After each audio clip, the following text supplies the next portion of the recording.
Buenas tardes. Esta es, me parece, la quinta clase, ¿no?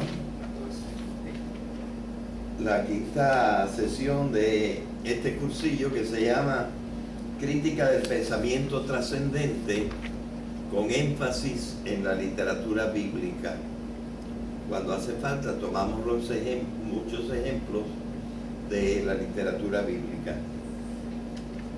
Y claro, lo que queremos ver es si con la idea de la trascendencia realmente estamos dentro de un campo sólido, un campo en que podemos explorar algunas cosas que es difícil explorar con lo que ha llegado a ser el pensamiento riguroso,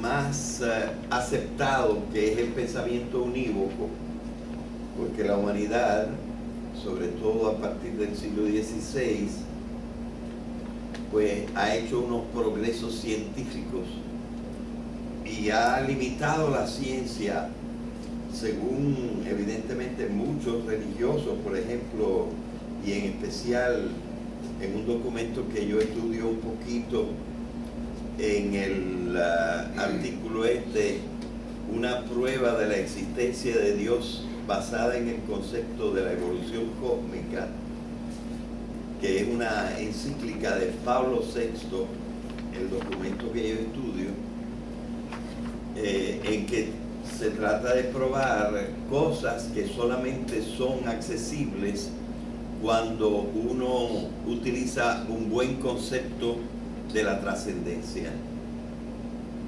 Así que lo que nos está preocupando realmente en este cursillo es la crítica de ese pensamiento trascendente.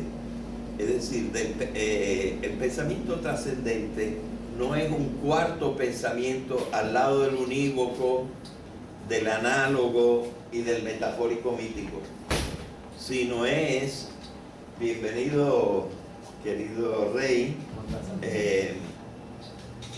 el pensamiento trascendente no es un cuarto tipo. Yo estoy utilizando una frase que parecería en cierta manera confundir, ¿verdad? Porque yo he dicho que tres pensamientos que realmente están bastante bien organizados y que han sido estudiados son el pensamiento unívoco, el pensamiento análogo y el pensamiento metafórico mítico. Pero cuando yo utilizo la frase o el término pensamiento trascendente, aquello de que estoy hablando es de las cosas prácticamente imposibles de observar. Las cosas imposibles de observar. Y por ejemplo, en la sesión pasada, una de las cosas que estudiamos es precisamente la vida más allá de la vida. Es completamente imposible estudiar con el pensamiento unívoco de la ciencia la vida más allá de la vida.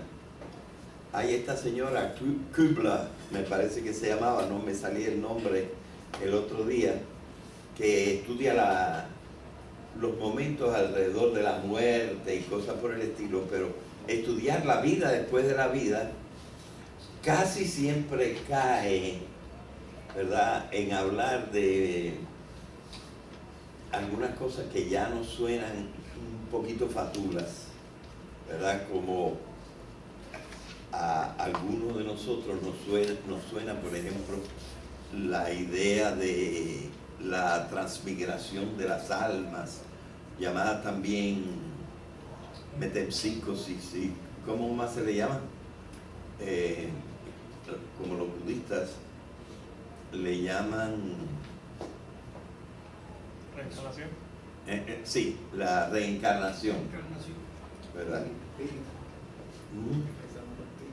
Sí, así que ya empiezan a sonar unas cosas no admisibles por la ciencia. Sin embargo, por eso nosotros dijimos algunas cosas acerca de la resurrección, porque la resurrección a nosotros nos parece más natural como idea, pero eso es porque estamos inmersos en el cristianismo, ¿verdad? La misma resurrección es una cosa que en el judaísmo, en el pensamiento hebreo, no se introdujo hasta que apareció precisamente aquella parte del movimiento hebreo que se llamó el judaísmo, que es en el tiempo como 2 siglos antes de Cristo en adelante, ¿verdad? Así que estas cosas trascendentes pues son un poquito difíciles de tragar, porque por varias razones. Primero, porque no pueden ser estudiadas por el pensamiento unívoco, que está muy ligado a la idea de la observación y cosas por el estilo, aunque hoy en día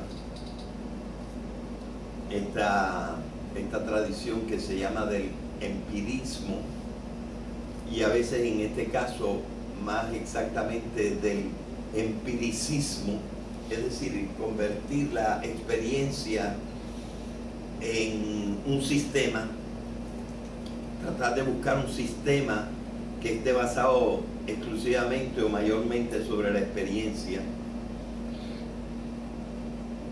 es hoy un sentimiento, un pensamiento un poquito desacreditado. El libro del que hemos hablado frecuentemente aquí, que yo traje el otro día, detesta el empiricismo y cree que es una posición absolutamente rebasada. El profesor Harry Nieves tiene la misma idea y acepta esta parte del pensamiento de David Deutsch, a pesar de hacerle otras críticas al pensamiento de David Deutsch, críticas que me parecen muy acertadas. Hemos conversado Harry y yo sobre el tema y él me ha hecho notar algunas limitaciones, pudiéramos decir, del pensamiento de David Deutsch, pero no, por ejemplo, en la crítica del empiricismo, concentrado mayormente en el filósofo inglés David Hume, ¿verdad? Bueno, así que nosotros realmente, tanto en la sesión pasada como en esta, lo que estamos tratando de hacer es ver si algunos ejemplos de problemas difíciles pueden ser tratados en una forma que nos parezca, después de todo, lógica y racional,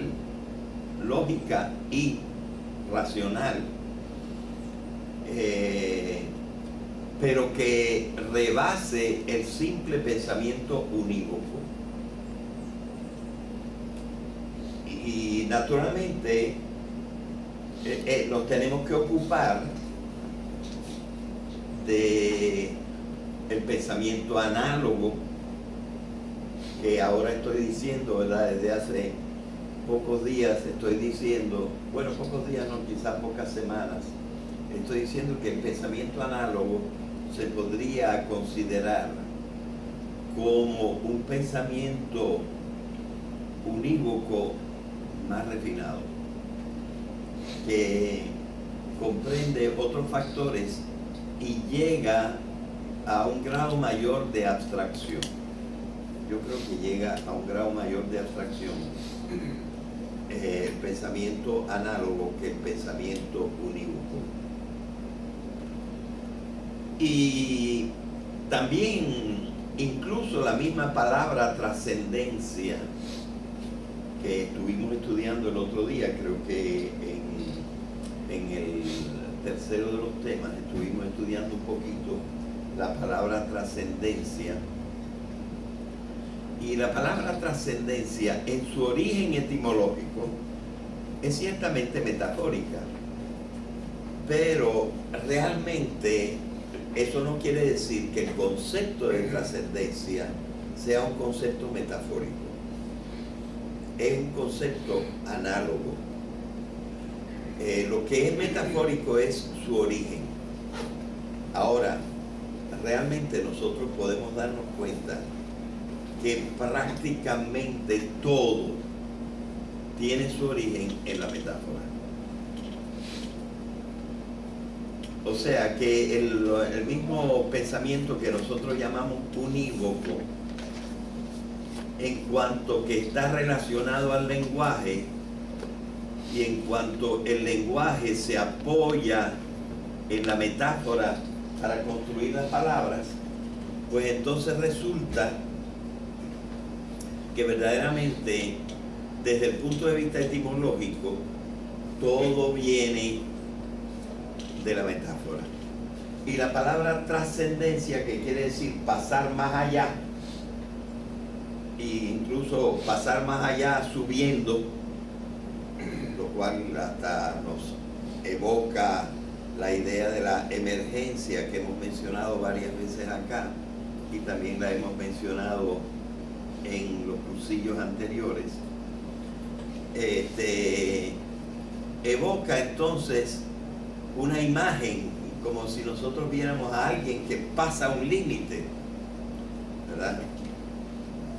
Y precisamente en el tema que yo debería haber tratado en la clase, la sesión anterior, pero que no pudimos completar, porque nos quedamos todo el tiempo hablando del tema trascendente que se puede llamar la vida después de la vida. Pues el otro ejemplo que plantea problemas todavía más serios para un concepto auténtico de trascendencia no es solamente la vida después de la vida, sino un ser que en cierto sentido no pertenece a esta realidad. Pero fíjense qué cosa tremenda yo estoy diciendo. Un ser que no perteneciera a esta realidad. Eso tiene que ser cualificado. Hay que establecer distingos. Porque, como ustedes habrán podido ver, sobre todo los que me han seguido en otros cursillos, que creo que en este momento es solamente Néstor el que me ha seguido en esos cursillos,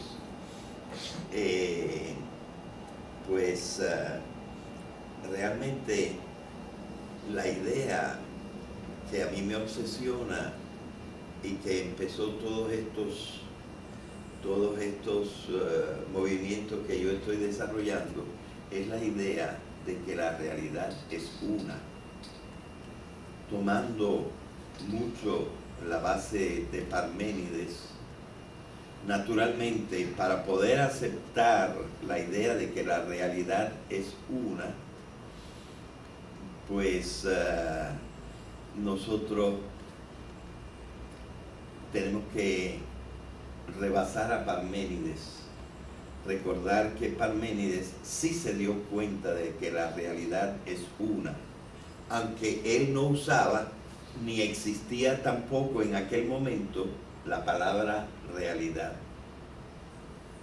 Y la palabra que él usó, y de la cual tenemos que estar agradecidos que él la haya descubierto y la haya perfinado bastante, es la palabra ser. La palabra ser. Y él dice que el ser es. Y la nada no es. Pero cuando nosotros vamos a ver qué entendía él por ser, no podemos encontrar nada que nosotros llamamos ser y que siga las condiciones de lo que dice Parménides.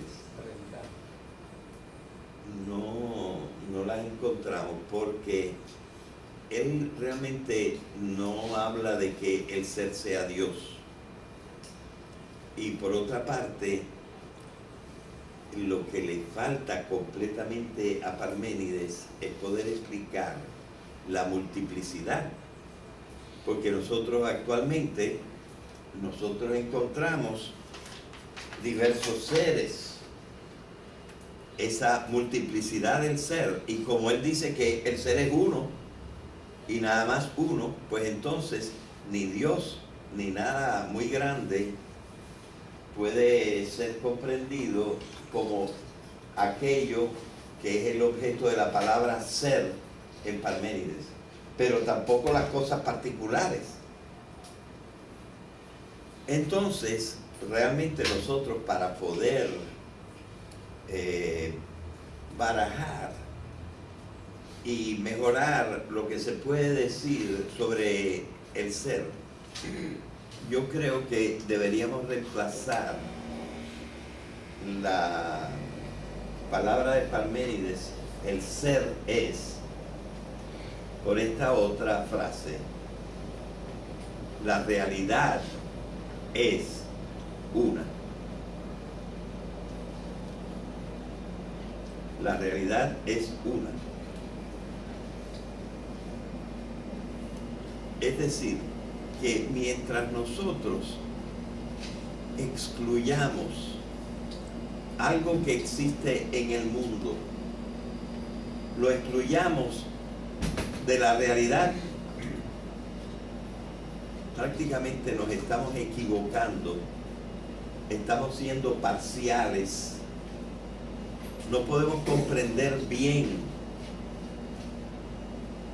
porque, como decía el profesor Guillermo Rodríguez, profesor de biología en esta universidad, que me acompañó a la presentación del tema ese, la visión de la unidad de la realidad,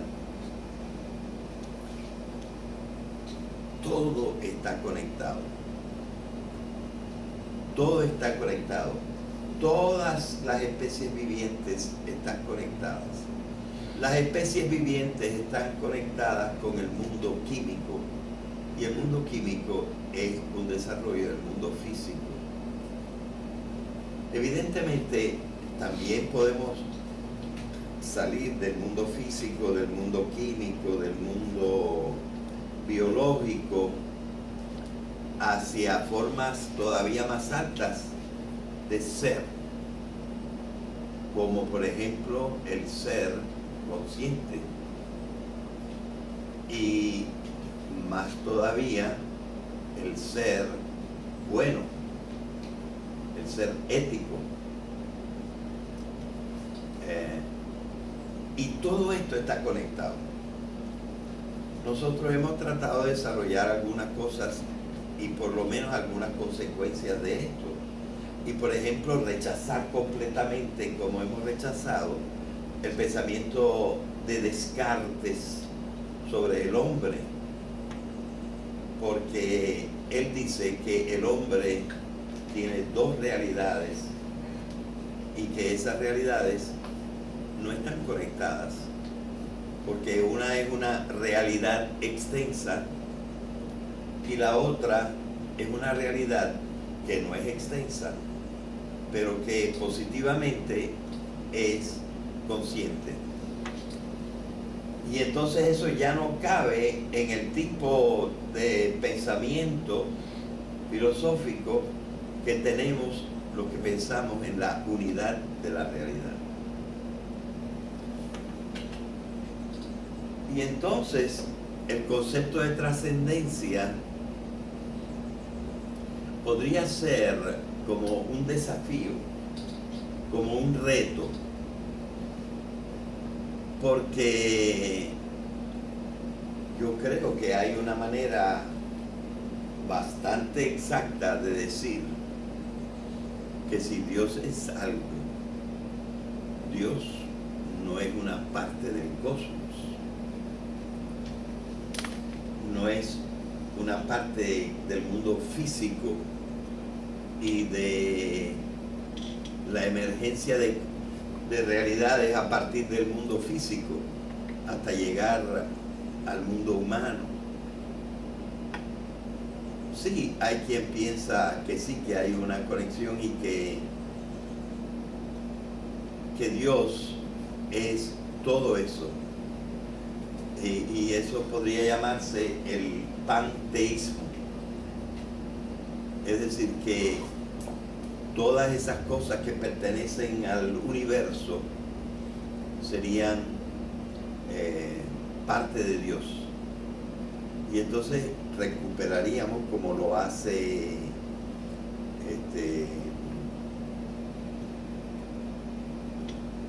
Benedicto Spinoza con su panteísmo, la unidad. Él sí plantea básicamente la unidad de toda la realidad. Entonces yo, evidentemente, mi gran preocupación es salvar la visión de la unidad de la realidad. Y la trascendencia, es decir, un ser que no pertenece al cosmos. Si nosotros le hemos dado, y concretamente eso es lo que hace la ciencia, como yo traté de hacer visible el otro día, que para la ciencia actual la palabra realidad lo que comprende es el cosmos. En todo caso, con el hombre dentro del cosmos.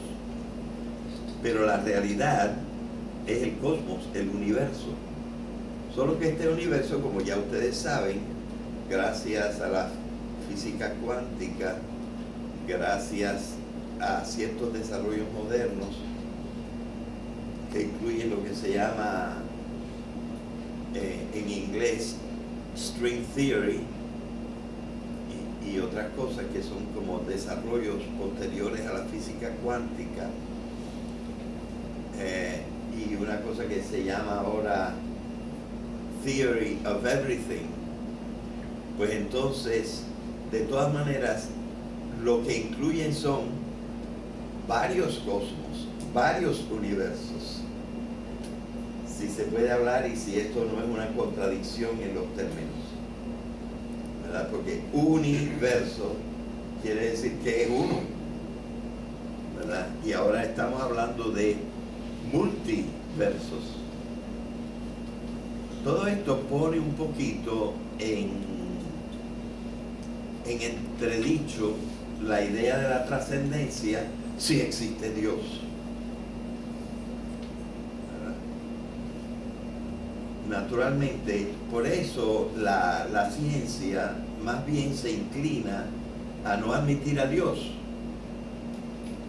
Pero como dice Pablo VI, es porque parece que la ciencia se detiene en un determinado momento y no busca todas las consecuencias de los pensamientos que desarrolla. Se detiene. ¿Y a dónde se detiene? Se detiene en el desarrollo del pensamiento. No considera que puede haber un pensamiento legítimo, auténtico, más allá del pensamiento único. Así que, claro, un principio básico para nosotros es que si queremos llegar a la trascendencia, tenemos que usar los tres tipos de pensamiento. Para muchas cosas, como todo el mundo, tenemos que usar el pensamiento unívoco. Pero este pensamiento unívoco lo tenemos que alargar en el pensamiento análogo.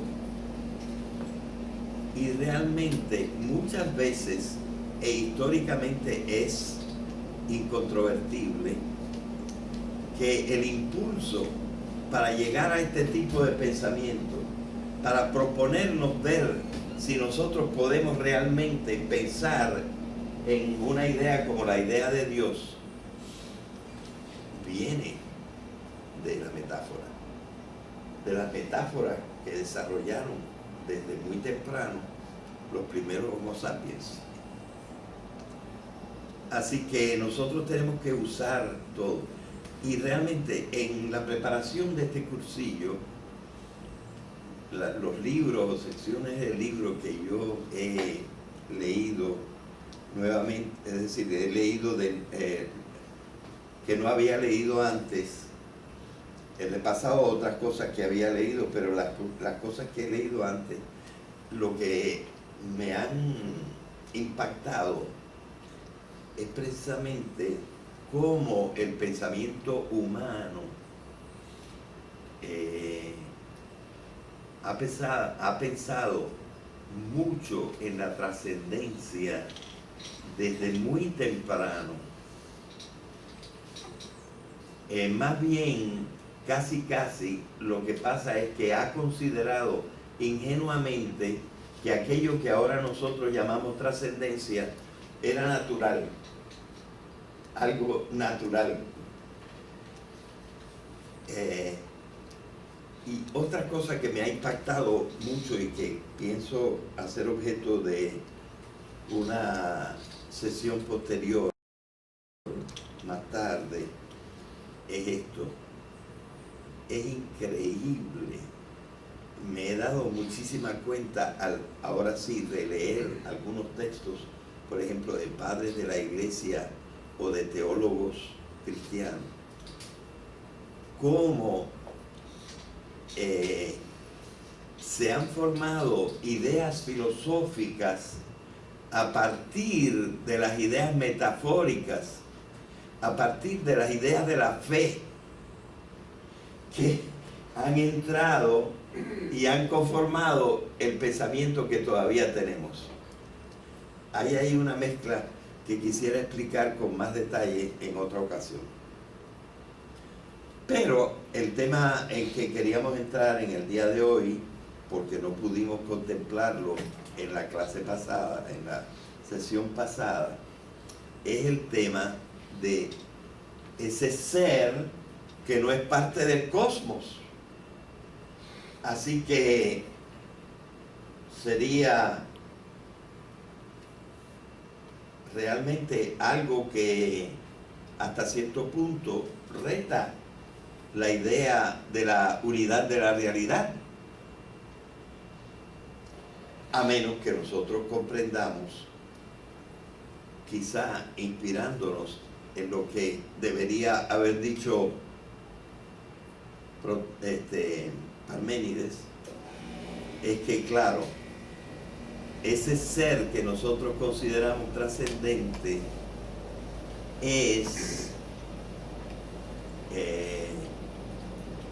tiene una relación de todas maneras con el cosmos.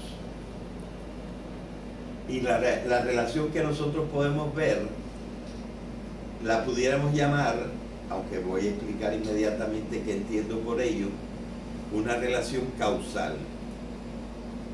Vamos a dejarlo ahí por el momento, una relación causal. Entonces, no podríamos hablar con toda propiedad de una cosa que nosotros llamamos la trascendencia absoluta.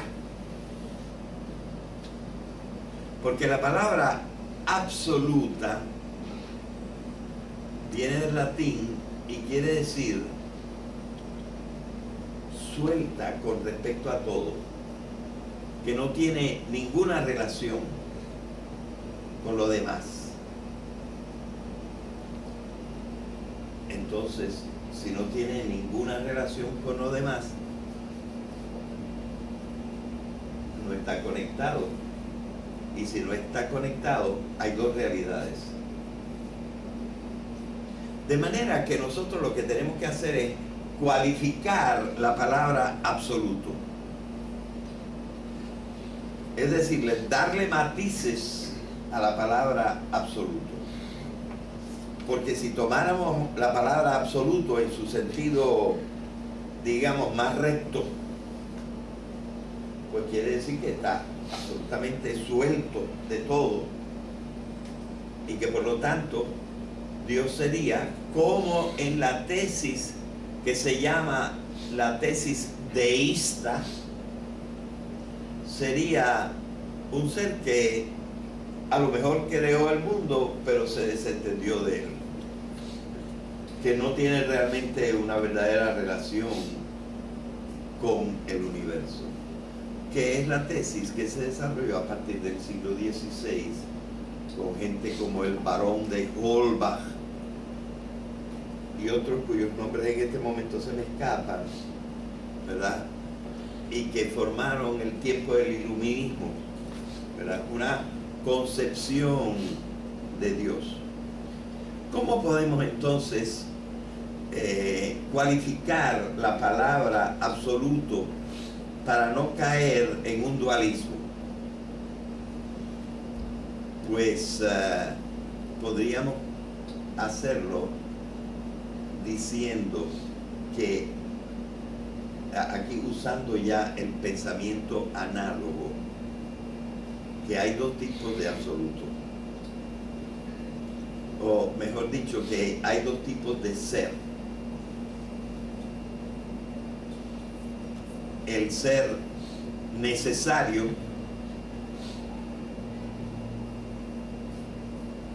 y los seres que no son necesarios y que nosotros llamamos contingentes. La palabra contingente, que viene de tango, es decir, de que esta cosa se tocó y entonces existió.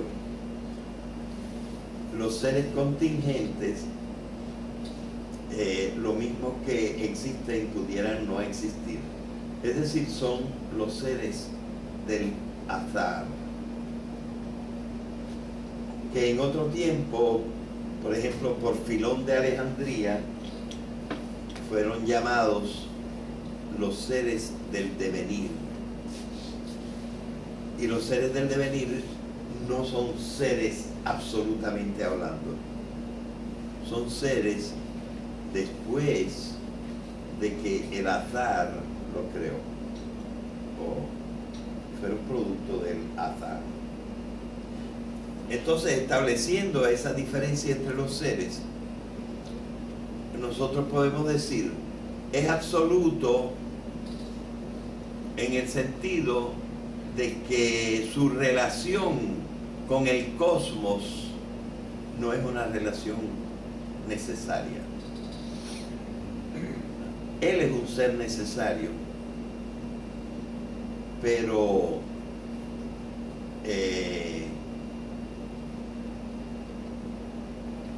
él no tenía que crear. Creó, pero no tenía que crear. Es decir, para ser él no tenía que crear. Con eso, pues nosotros hasta cierto punto relativizamos lo absoluto y decimos que, en nuestra opinión, sería salvable el concepto de Dios si lo comprendemos como un ser absoluto en el sentido de absoluto en que es el ser necesario, mientras que los otros también son seres, merecen perfectamente ser conceptuados como seres, pero no son seres necesarios. Y ser necesario además significa esto, que si es el ser máximo, y aquí me estoy medio que apoyando en el pensamiento de San Anselmo, si es un ser necesario, entonces necesariamente existe, ¿verdad? La necesidad de su existencia, mientras que nosotros, los demás seres del universo, lo mismo que existimos, pudiéramos no haber existido. Bien, entonces ya comprendemos la palabra, en qué sentido estamos usando la palabra trascendencia. Estamos usando la palabra trascendencia en cuanto que podemos establecer que los seres en su gradación se dividen en un ser necesario y otros seres que no son necesarios, pero que tampoco todos son iguales, sino que, como nosotros hemos visto, estos seres tienen diferentes cualidades según el punto en que entraron en la emergencia de la realidad, ¿verdad? De manera que adquirieron nuevas cualidades que no existían en la realidad que les dio origen, que ese es el concepto de emergencia. Como por ejemplo, el agua moja, pero ni el hidrógeno ni el oxígeno mojan. Así que el agua tiene una cualidad. ¿Tú quieres decir algo? ¿Me puedes hacer una pregunta? Sí.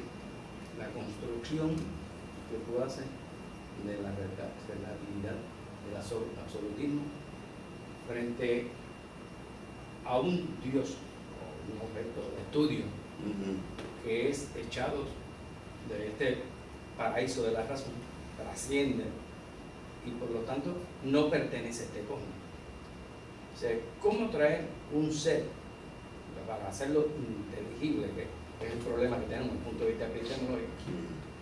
Tenemos que usar un instrumento, una categoría, digamos, que es la categoría del absoluto relativo que tú estás planteando.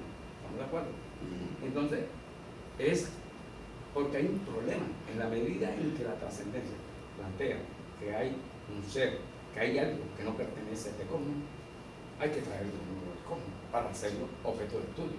Bueno, pues no lo traigamos al cosmos, traigámoslo a la realidad, al concepto de realidad. Digamos que es real, como lo dijo Zubiri, es real lo que existe de por sí, el uso de la palabra de suyo. No existe porque otro lo hizo, sino que existe de por sí. Si eso es así, por lo menos el concepto de Dios al que nosotros queremos llegar es el concepto de un ser que más que ningún otro existe de por sí. No todos los seres existen de por sí. Por ejemplo, bueno, y si no existen de por sí, no son seres reales. Son propiedades de los seres reales. Por ejemplo, como se dice, la rojez no es algo que de suyo exista. La rojez, para existir, tiene que estar en un objeto que existe. Entonces, tú ves que nosotros lo que podemos hacer es decir, para decirlo de otra manera, el cosmos parece que no es toda la realidad. Si nosotros queremos llegar verdaderamente a lo que se llama el uno, concepto del que estaba enamorado uno que influyó tremendamente en el cristianismo, que se llamaba Plotino. La idea del uno para él era superior a la idea de ser y a la idea de bien y a cualquier otra idea. Plotino, ¿verdad? Entonces, lo que nosotros pudiéramos decir es que este cosmos, y precisamente el cosmos en que piensan los científicos, no es todo, y que habría la posibilidad de un ser, por lo tanto algo que existe de suyo, un ser real que no perteneciera al cosmos y que por una causa, eso sí, una causa que hasta cierto punto es contingente, habría tenido una relación que produjo el resto de la realidad. Él es una realidad. Tendríamos que considerar que ese ser necesariamente en lo que tú llamaste el objeto de nuestro conocimiento lo tenemos que pintar como un ser real, y nosotros el otro día dijimos que precisamente alguien como Santo Tomás de Aquino lo llama ens realissimus, que no quiere decir solo realísimo, porque en latín no hay diferencia entre el comparativo de superioridad y el superlativo absoluto. De manera que realissimus quiere decir el ser más real que hay, el que no se puede concebir un ser más real que este. De manera que la única manera de conservar al mismo tiempo la idea de la unidad de la realidad y conservar la idea de Dios es pensar que Dios es real. Es decir, pensar que Dios existe de suyo, por sí mismo, sin necesidad de que alguien lo haya hecho. Una pregunta. Sí. En el subcosmos de la inteligibilidad. ¿En la qué? En el subcosmos de la inteligibilidad. Sí. ¿Estamos de acuerdo? No solamente en la inteligibilidad. No. Eso es el idealismo. Eso es el idealismo.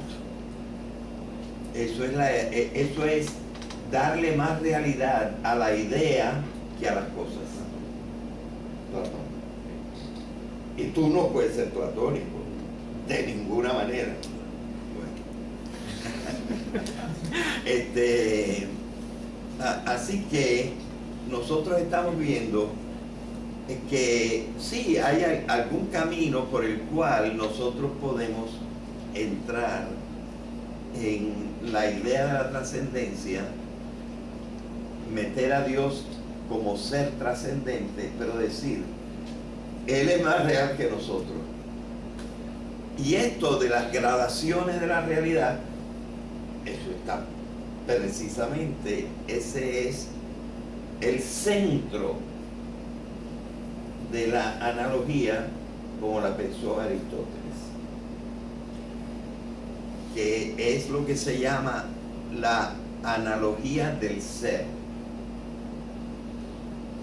Y aquí yo estoy tomando la palabra la palabra ser como perfectamente sinónima de la palabra realidad. Y estoy diciendo que en la realidad, como en el ser, existen gradaciones. Y realmente, cuando yo escribí este artículo que se llama Una prueba de la existencia de Dios basada en el concepto de la evolución cósmica, ¿por qué me pude basar en el texto en el concepto de la evolución cósmica? Cósmico no está tomado aquí en el sentido ese de la metafísica barata, de esta gente que tiene esos conceptos metafísicos que se ven en los grupitos masónicos y esas cosas, ¿no? Sino el cosmos es el cosmos de los científicos, y el cosmos de los científicos desde hace por lo menos más exactamente o más corrientemente 80 o 100 años, es un cosmos emergente. Yo creo que como hay algunos que son relativamente nuevos en el contacto conmigo, quizá no han oído hablar de la palabra emergencia, a pesar de que la hemos explicado en varias circunstancias. La emergencia es una cosa que han notado los científicos y que es una explicación formidable precisamente de lo conectado que están todas las cosas en el universo. Porque las cosas que nos parecen superiores vienen de las inferiores. Y por ejemplo, el hombre viene de los animales. Y los animales vienen de otra materia viva anterior que no tenía las cualidades de locomoción, por ejemplo, que tienen los animales. De manera que lo que nosotros vemos es que la realidad no es toda igual. Que es un pensamiento que ya tenemos aquellos que tenemos una tradición, por ejemplo, cristiana o una tradición filosófica antigua y medieval, tenemos esta idea que hay una conexión entre todas las cosas, pero ahora eso ya está perfectamente admitido por la ciencia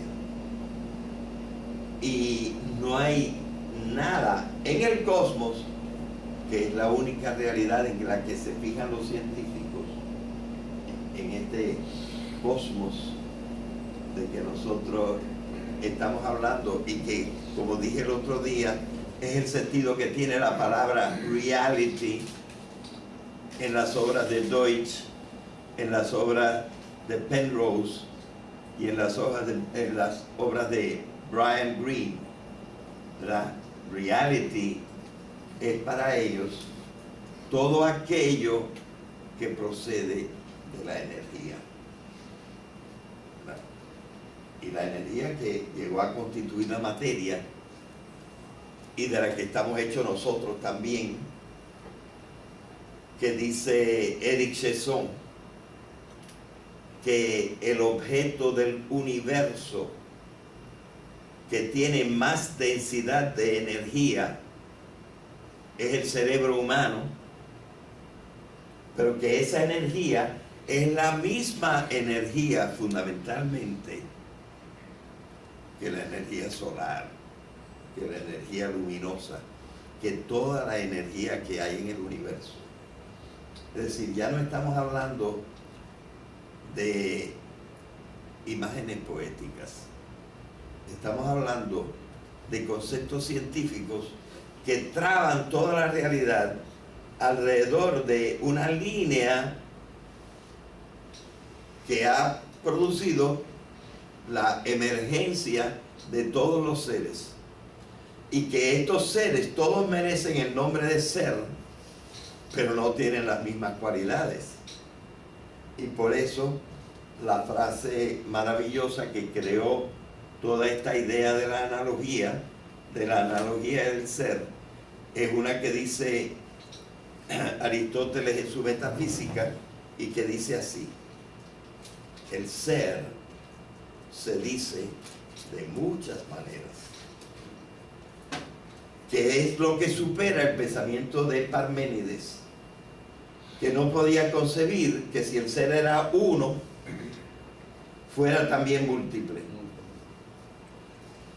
Porque si cambiamos el nombre de ser por otro nombre que es posible, porque es precisamente también uno de los que se llaman trascendentales, que en cierta ocasión nosotros estudiamos, uno de los trascendentales es res. Res, que en español se dice cosa, y todo lo que es cosa es real. Entonces cambiamos el nombre de ser por el nombre de realidad, y nosotros comprendemos que si la realidad es análoga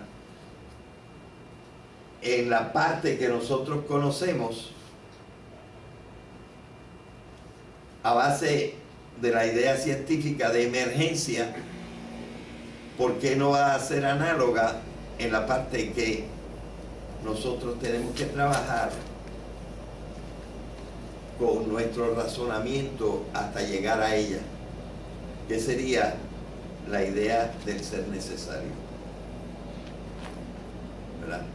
Esto es básicamente por qué se puede ahora hablar de una prueba de la existencia de Dios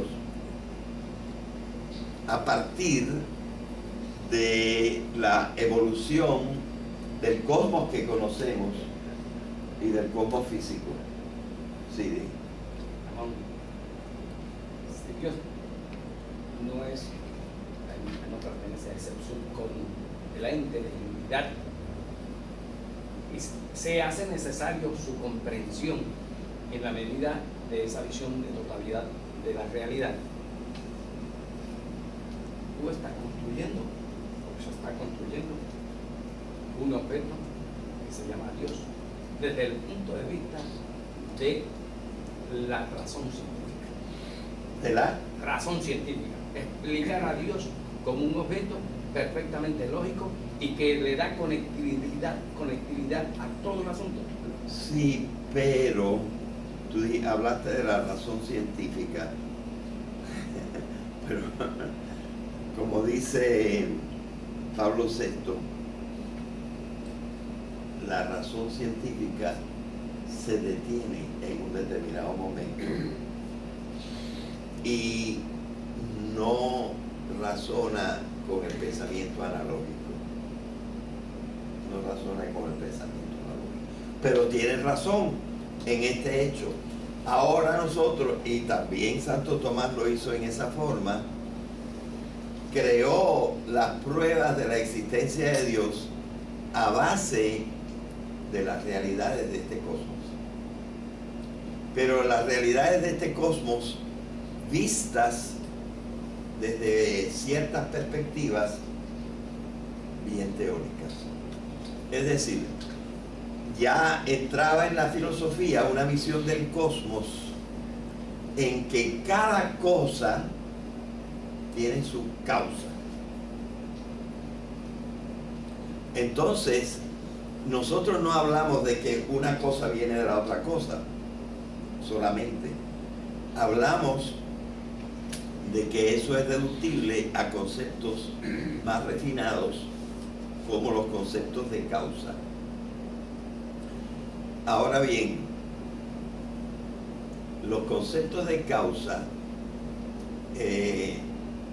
fueron estudiados en la metafísica, precisamente en la filosofía primera, que lo llamaba él, de Aristóteles.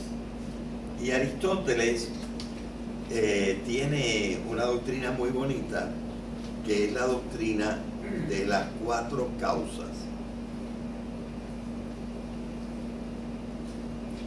Las 4 causas evidentemente están empatadas las unas con las otras, pero Aristóteles las distingue. Gran parte del pensamiento antiguo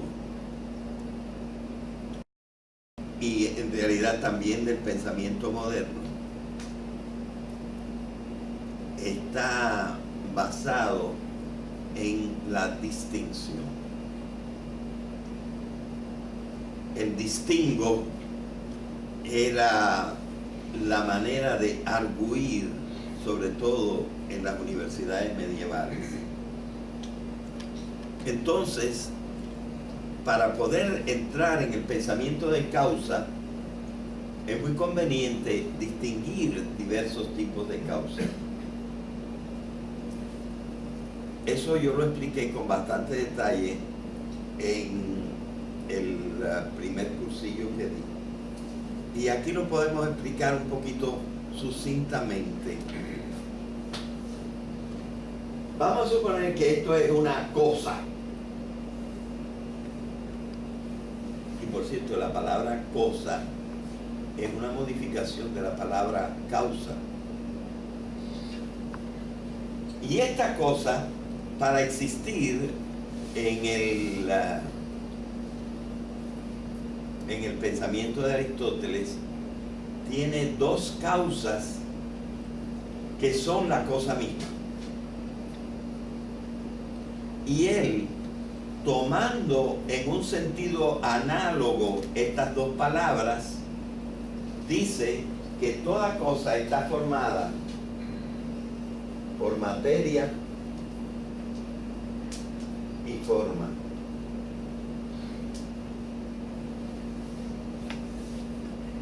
Es una sola cosa. pero estaban formados por materia y forma. Pero ¿cómo está conectada cada cosa con lo demás? Pues dice Aristóteles que está conectada por otras causas. Estas son causas internas que son la cosa. Las causas externas no son la cosa, pero hacen que esté en una determinada posición en el cosmos. Y son las siguientes. Lo que ahora nosotros llamamos causa, pero para Aristóteles esta era una causa de la cosa, esta era otra causa de la cosa, y esta causa le daba su nombre también, es la causa eficiente o motor, causa motora. Y Aristóteles decía también, no está solamente con esto conectado a otras cosas, sino que toda cosa tiene un para qué. Y esa cosa que es para qué es lo que él llama la causa final.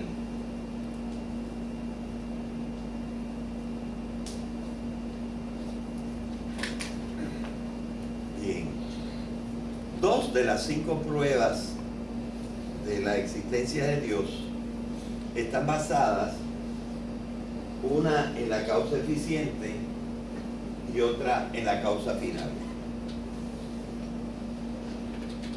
En mi artículo, por necesidades de brevedad, yo me referí solamente a la causa final y explicamos un poco cómo se las bandeó Santo Tomás para explicar a Dios a partir de la causa final.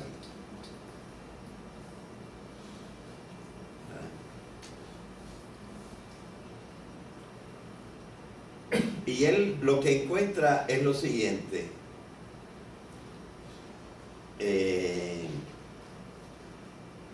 Se ven las causas finales en el cosmos el mismo cosmos de los científicos. Eso es lo que pensaba Aristóteles, pero la ciencia moderna, a partir, empezando más o menos hacia el siglo XVI, pero llegando a lo máximo quizá en el siglo XX, se resiste a hablar de causa final.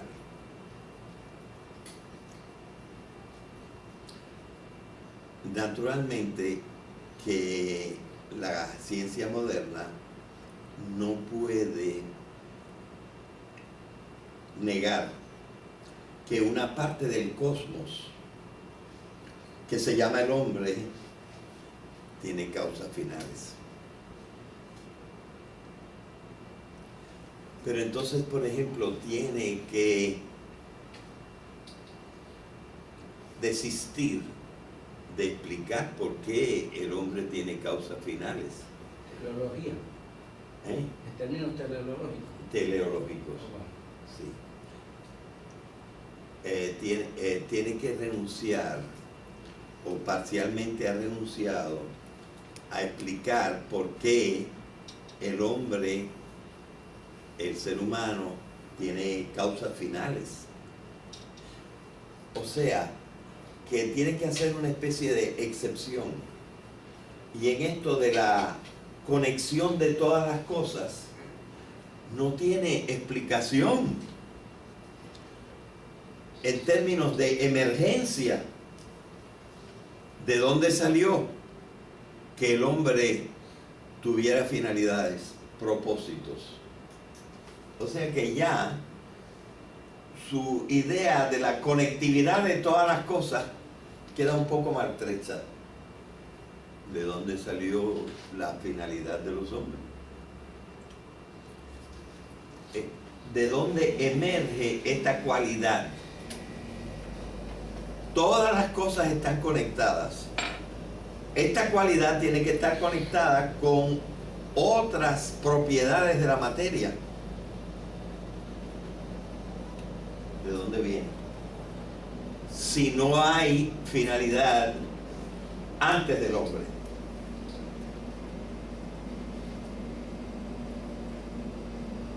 Bueno, en mi artículo, por ejemplo, yo digo que hay como cuatro realidades que apuntan la una hacia la otra. Una realidad es la siguiente: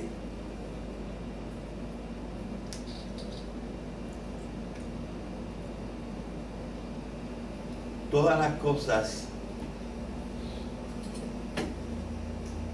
parecen estar orientadas.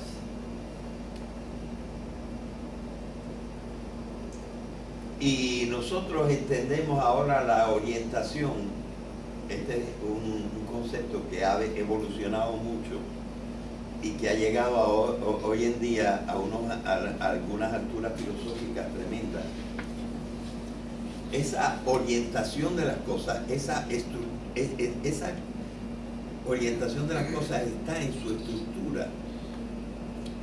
Y ahora nosotros lo llamamos información. Fíjense que información viene de forma. In quiere decir que la forma se le metió dentro. Tengo un libro precioso que nada más me he leído algunos capítulos de él. Uno de los autores, Paul Davies, y un gran filósofo y físico, que prueba con unos suecos ahí, un Engren o algo por el estilo que se llama el otro, prueba que la información es la constitución de la materia. Es decir, que no hay diferencia en realidad entre lo que nosotros llamábamos información, que antes estaba en el cerebro y ahora resulta que está en la cosa, que ahora nosotros comprendemos que está en el cerebro porque estaba en la cosa, y es simplemente la estructura de los átomos y de todo, de las partes de los átomos y de las moléculas y todo eso es la información. Bien. La información poco a poco, cuando va pasando de un ser a otro, que precisamente lo que se replica es la información que viene en el DNA, por ejemplo, en los seres humanos, se replica el DNA. La información pasa de un ser a otro ser. Y en este paso de la información de un ser a otro ser, va apareciendo una cosa que no es disparatado. Una cosa sigue a la otra, sigue a la otra, sigue a la otra. Hay algunas diferencias, pero en el sentido de la emergencia. Es decir, que la información poco a poco se convierte en direccionalidad.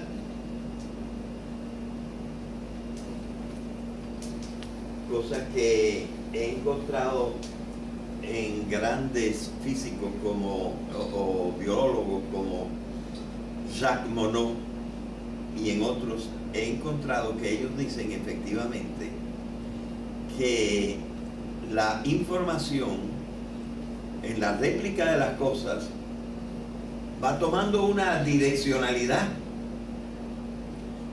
y esa direccionalidad en el fondo es el movimiento de la evolución. Si no hubiera direccionalidad, no habría evolución. Y he encontrado en Jacques Monod también cómo la direccionalidad poco a poco va transformándose en teleonomía.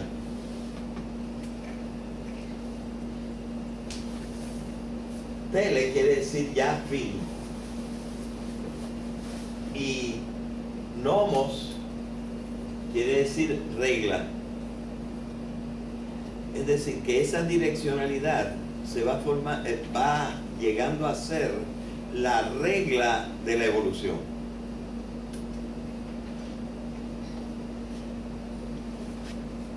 Y algunos van más allá y dicen que la teleonomía debe ser la que nos lleve a la teleología. Es decir, a entender que el sistema de cómo va progresando emergentemente el sistema, de cómo va progresando emergentemente la realidad, es el sistema de que parece que la realidad está tratando de que aparezca algo que nosotros identificamos como la conciencia. Y más tarde, porque no parece haber ningún ser con más propiedades que el hombre, en quien aparece la conciencia, será total acaso, total azar, o ya en la naturaleza que empezó con la información, siguió con la direccionalidad, siguió con la teleonomía. ¿Será acaso que nosotros podamos pensar que esta realidad parece tener un sistema, que es el sistema de alcanzar una finalidad?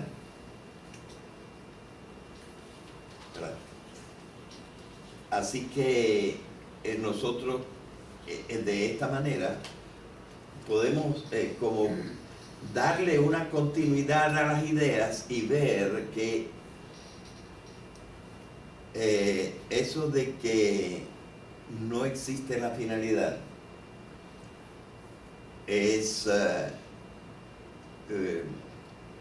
digamos una pequeña ceguera de la ciencia moderna. Y ahora son los filósofos de la ciencia los que están empezando a dudar de que la finalidad, que es un dogma, se dice que son los religiosos los que tienen dogmas, pero también tienen dogmas arbitrarios los científicos, y uno de ellos, un alemán que es filósofo de la ciencia y filósofo de la biología y que se llama Hans Jonas, lo que nos dice es que nunca se ha hecho una investigación ni se ha mostrado una prueba racional de que la finalidad no existe. Es decir, que esta es una afirmación gratuita de la ciencia moderna. De tal manera que esto le daría evidentemente mucho respaldo a una prueba de la existencia de Dios, porque la finalidad tiene que venir de alguna parte. En el caso de Santo Tomás, Santo Tomás tiene una variación en la presentación de esto. Él no se fija para nada en la finalidad de los seres humanos. Tienen finalidades los hombres y tienen finalidades los objetos creados por el hombre. Por ejemplo, esta mesa tiene una finalidad. ¿Y qué tal las cosas que no han sido hechas por el hombre? Tienen una finalidad. Recuerdo cuando estuve estudiando psicología a nivel graduado, teníamos un profesor, no me acuerdo cuál era la materia que le explicaba, pero que tomaba muy en serio que la ciencia no debía hablar de finalidad. Entonces, por ejemplo, él preguntaba, ¿para qué es el estómago? Y naturalmente algunos de los muchachos respondíamos, para digerir. Y él dice, ese no es un pensamiento científico. Tú lo que tienes que decir es que si un bolo alimenticio cae en el estómago, se activan, porque lo vemos, estamos describiendo lo que pasa, se activan unos ácidos que lo descomponen, lo cual le da la posibilidad que los capilares no los capilares de la sangre, sino estos otros capilares del sistema digestivo, puedan absorber por gravedad esos productos que antes eran el bolo alimenticio, y eso nutre al ser humano. Es decir, la ciencia lo que puede es describir, decía él.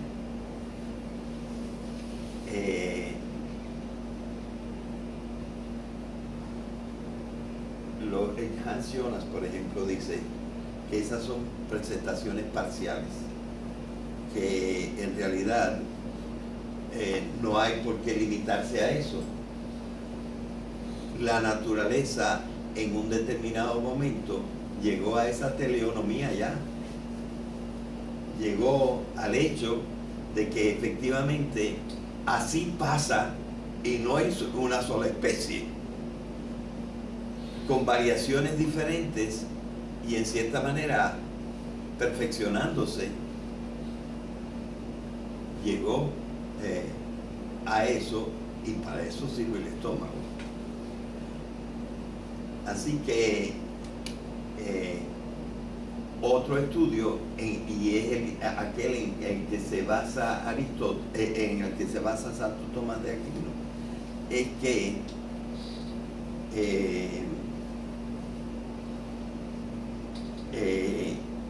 él está considerando, para hablar de Dios, dice, bueno, las cosas del hombre ya se comprende que tengan finalidades porque el hombre piensa. ¿Y cómo es que nosotros vemos que las otras cosas también tienen finalidades? Aquellas cosas que no tienen conciencia. Pues eso quiere decir que él no usaba la palabra emergencia, pero yo la voy a usar. A ese punto de la emergencia de los fenómenos, la finalidad todavía no era intrínseca a esos seres, era extrínseca, como aquí. No era el ser el que tenía una finalidad, pero existía ya una causa final. ¿De dónde viene la causa final? Y él decía, esa realidad de la finalidad está en el ser originario. No se puede decir que esté en el ser actual en el que tú estás observando, que tiene, por ejemplo, un estómago que digiere. No está en el ser mismo, pues tiene que estar en alguna parte. De alguna parte viene esa finalidad. La finalidad, como la energía, es algo que está en todo el universo. Y entonces nosotros tendríamos que decir que la causa final de todo, la absoluta causa final, es Dios. Le damos el nombre de Dios. La realidad de donde procede la finalidad, a eso le llamamos Dios. De tal manera que en el fondo él podía conectar efectivamente todas las cosas y podía ver que la finalidad pasaba, trascendía de una cosa a la otra, y hay un ser al que podemos llamar la causa final de todo. De la misma manera que hay una causa eficiente de todo, hay una causa final de todo. De esta manera nosotros vemos que la trascendencia, considerada con cuidado, lo que pudiéramos llamar la trascendencia criticada, que es la que yo quiero presentar, la trascendencia criticada efectivamente es un concepto que nos parece genuino, que no es artificial y que por lo tanto es explicativo. Nosotros lo que necesitamos es que los conceptos realmente expliquen la realidad. Y si nosotros queremos explicar la unidad de la realidad, pues nos sirve el concepto de trascendencia en cuanto ligado, por ejemplo, al concepto de emergencia. Y este concepto de emergencia está ligado a las 4 causas de Aristóteles, ¿verdad? Porque unas cosas vienen de otras. Todas las cosas vienen las unas de las otras. Sin embargo, todavía tenemos tiempo, ¿verdad? Sin embargo, pues podría haber otras,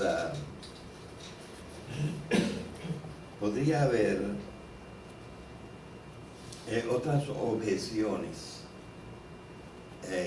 a la idea de la trascendencia. Y precisamente algunas de esas otras objeciones de la idea de la trascendencia han venido sobre todo de la física cuántica. La que más se usa de esas objeciones y que tiene que ver con algo que yo creo que no es falso, un descubrimiento de la ciencia, es el siguiente. Esta es una cosa que sobre todo explicó el físico cuántico Werner von Heisenberg.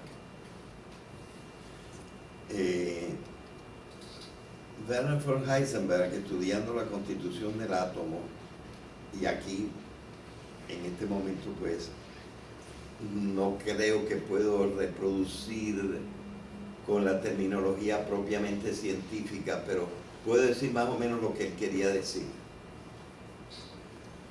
En el estudio del átomo hay cosas que se llaman, por ejemplo, el spin. Yo no sé si aquí hay alguien de ciencia, de física. Y entonces en el spin hemos llegado a una sofisticación. La palabra sofisticación la estoy tomando en un sentido más bien inglés que español, es decir, una complejidad, un grado de complejidad ya más desarrollado. En ese sentido estoy tomando la palabra sofisticación. Pues ha llegado a un grado tal de sofisticación que nosotros podemos tener mediciones muy buenas. Y sin embargo, la rotación o spin de una partícula atómica en el eje de otras partículas atómicas no es perfectamente medible. O si una de las propiedades es medible, cuando medimos esta propiedad, no podemos conocer la otra propiedad. Y si medimos entonces esta propiedad, no podemos medir esta propiedad. Y eso no por la insuficiencia de nuestra instrumentación, sino porque no existen las posibilidades matemáticas de obtener las dos respuestas en la misma cosa. Ellos lo explican con medir la goma de un carro. Medir el aire de la goma de un carro. Que al medirla tú estás interfiriendo con el aire y no estás midiendo el aire originalmente que estaba ahí. Sí, bueno, pero esto claro es mucho más sofisticado porque en partículas atómicas y cosas.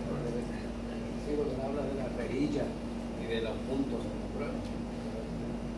Sí, entonces él desarrolló un principio que todo el mundo admite, es decir, todos los científicos que saben lo admiten. Y este principio se llama the uncertainty principle, el principio de la incertidumbre o de la falta completa de seguridad.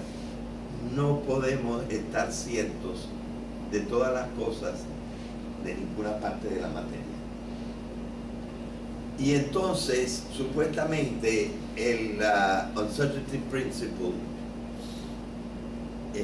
interferiría con la universalidad de la causalidad. Es decir, nosotros hemos basado una prueba de la existencia de Dios en la causalidad eficiente, pero nosotros al examinar estas realidades físicas, lo que encontramos es que no podemos saber por qué, por ejemplo, a veces contamos tantos iones y otras veces contamos menos iones en una operación o una vuelta de un elemento alrededor del otro elemento. Y por lo tanto, no podemos tener la misma seguridad que antes teníamos, decía él, acerca de la universalidad de la causalidad, que todas las cosas tienen su causa.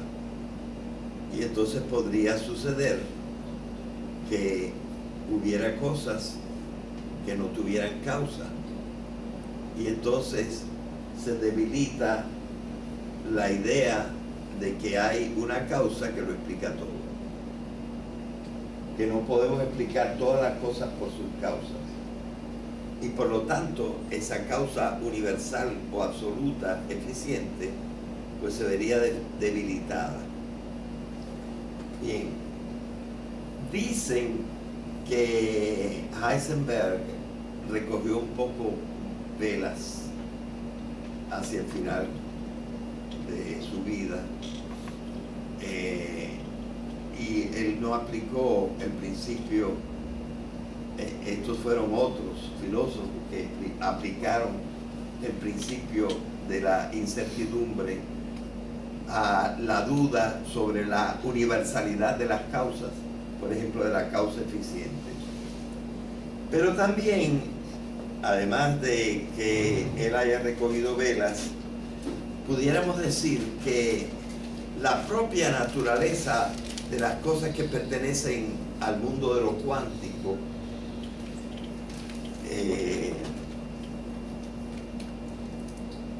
la propia naturaleza del mundo de lo cuántico está diciéndonos por qué puede ser esto así. Y en la palabra me pareció tan importante que yo la puse aquí como el exergo o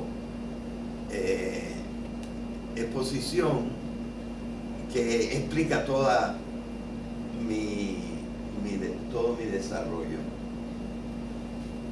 Y estas son las palabras de Werner von Heisenberg. Están en inglés. In the experiments about atomic events, we have to do with things and facts. Atomic events. With phenomena that are just as real as any phenomena in daily life. But the atoms and the elementary particles themselves are not as real. They form a world of potentialities or possibilities rather than one of things or facts. Es decir, no es lo mismo el mundo de lo cuántico que el mundo de los átomos hacia las moléculas. Él dice, los átomos son realidades, son hechos. Las partículas cuánticas,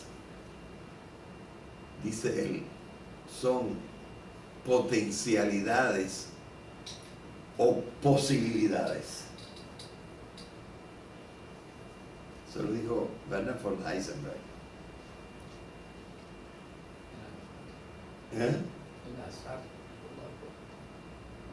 Y entonces, esto me recuerda enormemente una idea básica de Aristóteles en su metafísica. Al comprender la realidad, al estudiar la realidad, al estudiar el ser,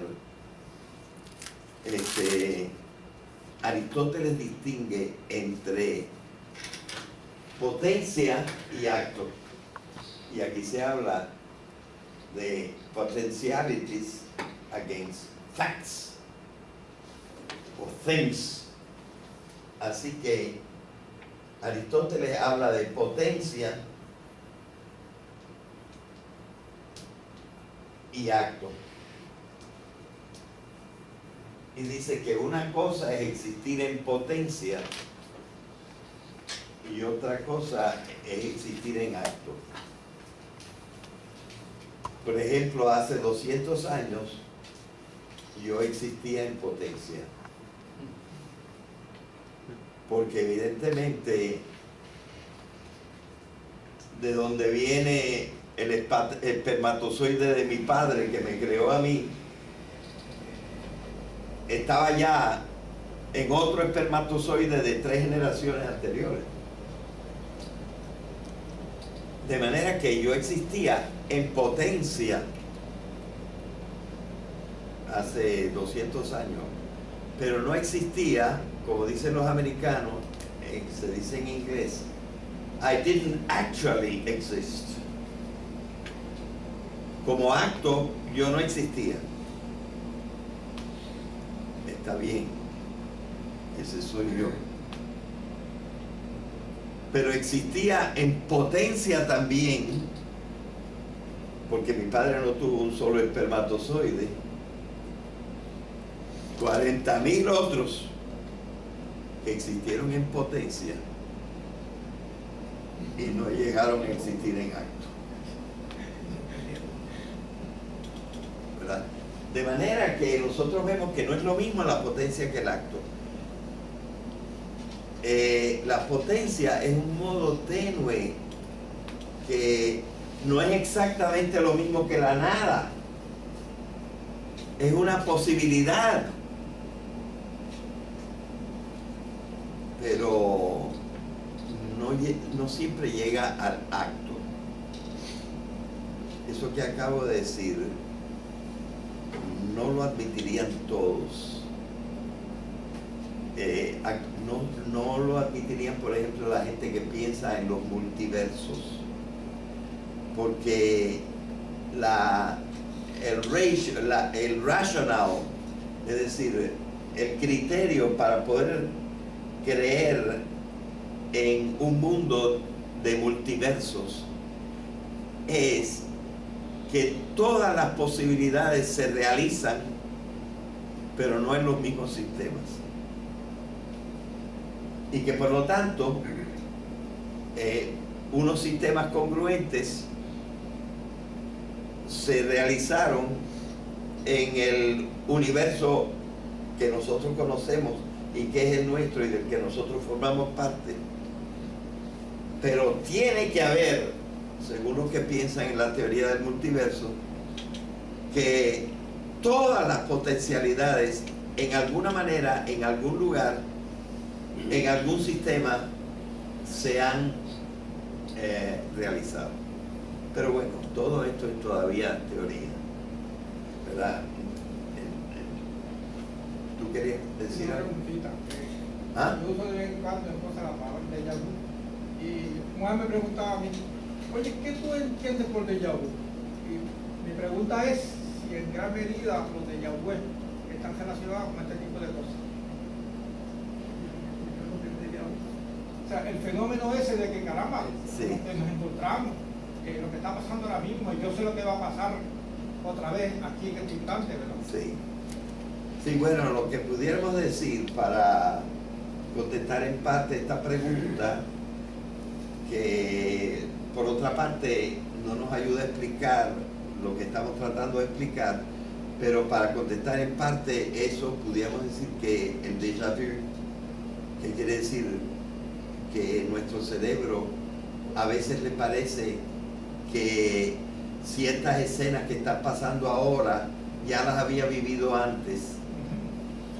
Es de todas maneras un fenómeno psicológico, ¿verdad? Y puede ser pues algo no necesariamente anormal, pero casual en las limitaciones de nuestro cerebro, ¿verdad? Dos preguntas. Ajá. La primera, en la medida en que la causa final entra al objeto y al cosmos, ¿Llega? entra al objeto y al cosmos, ya no es exógeno, es endógeno. En la medida que la causa final, desde el punto de vista, tengo La causa final, la absoluta. o sí, la primera. teleología, ¿no? Lo que estamos hablando en términos de funcionalidad, teleonía y teleología. Tengo me trae a la mente aquello que discutíamos cuando hablábamos en la radio, y es el cinismo de Nietzsche, en términos que tengo un Dios, puedo tener un Dios sin el ser humano, y voy a tener un Dios sin el ser humano. Ese es el primer elemento, esa primera pregunta. En la segunda pregunta es respecto a Heisenberg. A Heisenberg. Heisenberg, sí, y es en el sentido que Heisenberg plantea, en la medida en que la luz se comporta como partícula desde el punto de vista de una investigación, o se comporta como onda desde el punto de vista de otra investigación, el objeto, lo que sea la luz en sí, en menos kantiano, no podemos saber lo que sea. Es decir, es un regreso al pesimismo kantiano de no poder conocer la esencia de las cosas. Eso me plantea así. Bueno, evidentemente que nosotros, por lo menos ahora, actualmente, en realidad no lo conocemos todo, ¿verdad? Pero el objeto en sí, Ajá. en el sentido kantiano, el noumen, esa esencia, porque fíjate que hay un salto desde el punto de vista del pensamiento posterior, en términos de que esa esencia sí se puede, vía la intuición intelectual, sí se puede trabajar y se puede llegar y armar un objeto de estudio. Digamos, el concepto del valor en el capital de Marx. Sí se puede construir y ver esa esencia, y sacar esa esencia y explicarla. Y eso, digamos, que es una de las corrientes epistemológicas. Pero esta que trae ese pesimismo en términos de la imposibilidad de conocer lo que el objeto sea en sí. Sí, bueno, tú has estado planteando a lo largo de esta clase varias preguntas en donde yo veo que la preocupación tuya es de naturaleza gnoseológica. Es decir, ¿cuánto influye el pensamiento en nuestro conocimiento de la realidad? Sí, y en realidad yo he estado naturalmente tratando de observar y de no contrariar, y a mí me interesa mucho el aspecto gnoseológico, pero digamos que el objeto más concreto de mi estudio, que claro, el conocimiento incide en él, pero el objeto de mi estudio en este momento es la cosa, la realidad, y trato de hacerlo en una forma en que sea lo que piense Kant o lo que piense otro, yo tratar de encontrar una forma de razonar en que mi pensamiento y las reglas de mi pensamiento me dejen llegar a la realidad. Yo estoy estudiando la realidad, ¿verdad? Y por eso pues estoy fijándome más digamos en la causa final que en la manera de considerar la causa final, es decir, por el pensamiento, ¿verdad? Y resulta también que el pensamiento tiene mucho de histórico, es decir, nosotros pensamos de determinada manera porque nos apoyamos en el pensamiento de otros, y el pensamiento de otros tiene una parte de la creatividad de ellos, es decir, no depende 100% de la realidad objetiva, sino depende de una parte de la realidad objetiva que ha sido un hombre que ha pensado y que ha desarrollado unas teorías, y precisamente yo creo y dije en alguna parte que las ideas de lo que Aristóteles decía y por lo que él se interesaba en el mito es para rastrear cómo todo pensamiento viene de un mundo histórico, y ese mundo histórico ya nos plantea las cosas desde una forma precisa, desde una forma particular, con unas palabras particulares, que esa es, por decir así, la pega que tiene toda gnoseología, ¿verdad? Que venimos de pensamientos concretos, explorados por personas concretas, y que en cierta manera al nosotros escoger seguir la línea de estas personas, estamos abandonando las de otras. O sea, no empezamos con un absoluto. Bien. En realidad, creo que tenemos tiempo todavía, tenemos 10 minutos, porque yo empecé por la segunda parte. Empecé por la parte, digamos, que constituye un argumento, tratando de mostrar cómo sí parece que nosotros pudiéramos plantear la idea de un ser trascendente sin traicionar la lógica, siempre que fuéramos capaces de algo que no he podido hacer y que un amigo mío, profesor en la Universidad de Mayagüez, gran filósofo, con el que yo he colaborado precisamente mi artículo sobre la trascendencia está en un libro editado por él. Pues este amigo mío me dice, en tu artículo falta, en este artículo, falta una explicación del pensamiento análogo. Y yo sé que falta, pero es que mi artículo anterior sobre este fue sobre las formas de pensamiento, y en las formas de pensamiento expliqué la analogía. Expliqué un poquito la analogía. Así que lo que hemos estado haciendo, pero sin entrar demasiado en la analogía, porque no tendríamos tiempo. La analogía debería ser quizá el objeto de un cursillo entero,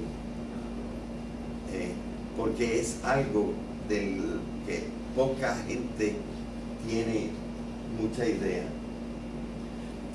Pero bueno, hemos entrado en esa parte, y yo pudiera decir que lo que he tratado de hacer en todo este tiempo de la clase de hoy, es decir, hay una manera genuina, si nosotros criticamos nuestro concepto de trascendencia, vemos que el origen del término es metafórico, pero que lo podemos meter en un cuadro de pensamiento análogo, y que evitando ciertas cosas como estas que he propuesto ahora, de la objeción de la gente a propósito del principio de incertidumbre explicado por Werner von Heisenberg, pero que al mismo tiempo nosotros vemos que no es lo mismo la realidad de la potencia que la realidad del acto,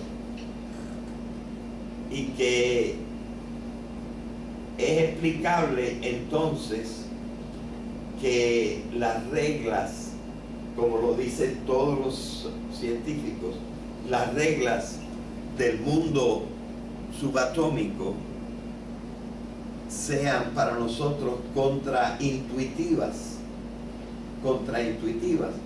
porque no se expresan en la forma en que se expresan las cosas en nuestro mundo atómico para adelante, y ni siquiera en nuestro pensamiento, porque por ejemplo las matemáticas son un producto del espíritu, y en las matemáticas hay un principio que nos dice, a ver si alguno de ustedes me recuerda cómo es el nombre de él, porque en este momento se me escapa, que es lo mismo 2 por 3 que 3 por 2. Este principio es ley conmutativa. Exacto, la ley conmutativa. Es la palabra que me faltaba en este momento. Pues bien, Heisenberg, para sus cálculos subatómicos, encontró problemas en que si sumaba o restaba o multiplicaba de una manera, no salía el mismo resultado que si lo hacía de otra. O sea que incluso en ciertos campos matemáticos muy complicados, hasta la ley de la computación de las cantidades falla o es incomprensible, ¿verdad? Y cuanto más entonces que nosotros digamos que las cosas al nivel de lo subatómico sean contraintuitivas, como la ley de la incertidumbre. Bien. Bueno, pero yo he estado entonces tratando de buscar un concepto de trascendencia que sea aceptable y que no rompa la mayor parte de las leyes que muy bien ha investigado la ciencia. Pero ahora nos hace falta, me salté toda una primera parte que yo creo que es muy importante, y es lo que yo llamo las consideraciones psicosociales. Las que yo he explicado ahora son las consideraciones filosóficas y científicas. Pero hay el artículo mío sobre el Dios trascendente, porque habla de la existencia de Dios basada en el concepto de la evolución cósmica, tiene una primera parte en la que yo digo, en realidad es tan importante explicar los factores por los cuales, por ejemplo, mucha gente no cree hoy y estos factores se deben a limitaciones y se deben a dos tipos de limitaciones. Se deben a las limitaciones que ha tenido la filosofía antigua. Y se debe a ciertas condiciones sociológicas después de que se ha desarrollado más abundantemente la ciencia.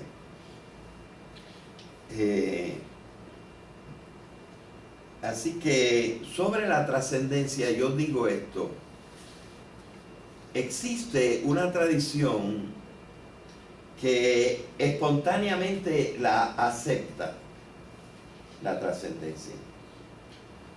Y esto no solamente gente sencilla, ¿verdad? Como todos los que van al catecismo y oyen que Dios es eterno, etc. Y simplemente, pues como se lo dicen, lo admiten.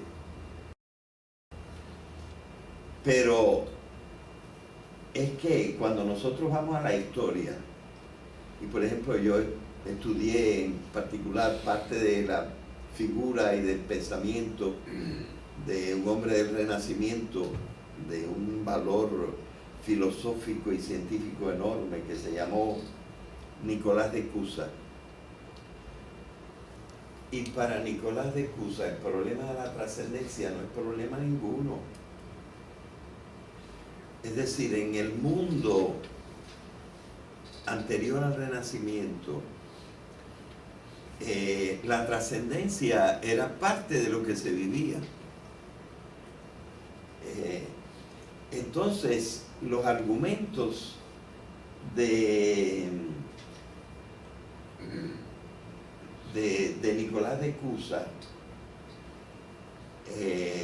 que hablan que Dios es el todo abstracto, aunque es un ser real. Y entonces él tiene otro nombre que dice: el universo es el todo contracto. Así que hay lo abstracto y lo contracto. Pero lo abstracto en Nicolás de Cusa es real. Cuando nosotros vemos esto, cuando vemos el pensamiento que he estado examinando en uno de esos libros nuevos que he leído, de alguien que ya yo conocía, pero lo conocía en otro sentido, el gran filósofo y teólogo del siglo IV que se llamó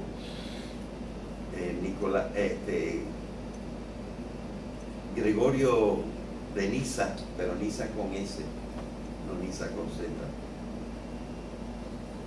Para ellos, el mundo de la trascendencia era simplemente parte del mundo y no tenían ningún problema en considerarlo en el mismo sistema, por decir así. Así que existe esa tradición, y esa tradición se ha convertido también en esa historia de la filosofía, de donde provienen muchos conceptos que nacieron de ese mundo de la filosofía trascendente y han pasado a ser los pilares de pensamientos de la ciencia actual. Sí, pero nos queda tiempo porque yo no empecé al principio. Nada más quedan 2 minutos ahí. Bueno, existe esa tradición, pero a partir, sobre todo del siglo XVI, se ha creado una tradición de rechazo, ¿verdad? Una tradición de rechazo de la trascendencia. Entonces, en realidad existen razones psicológicas, sociológicas e históricas para el desarrollo de las dos tradiciones. De manera que nosotros tenemos que crear, antes de poder entrar en el estudio filosófico de la trascendencia, tenemos que crear una especie de actitud de superación de estas tradiciones en las que nos hemos desenvuelto y que han hecho, como dice Hans Jonas, por ejemplo, que la tradición científica se haya negado completamente, sin ninguna razón y sin investigaciones para hacerlo, se haya negado a ciertos conceptos que ya existían antes, como el de finalidad. Entonces, pues yo estaba desarrollando una parte de eso, pero en el calor de mi exposición me desvié primero hacia lo concreto, lo objetivo, de cómo sí nosotros podemos llegar a un concepto de trascendencia bien criticado, con las ideas de necesidad y absoluto y cosas por el estilo, para eliminar los obstáculos a que nosotros podamos pensar en un mundo más amplio del simple mundo del cosmos que contempla la ciencia moderna. Y lo podemos dejar ahí porque se nos acabó el tiempo.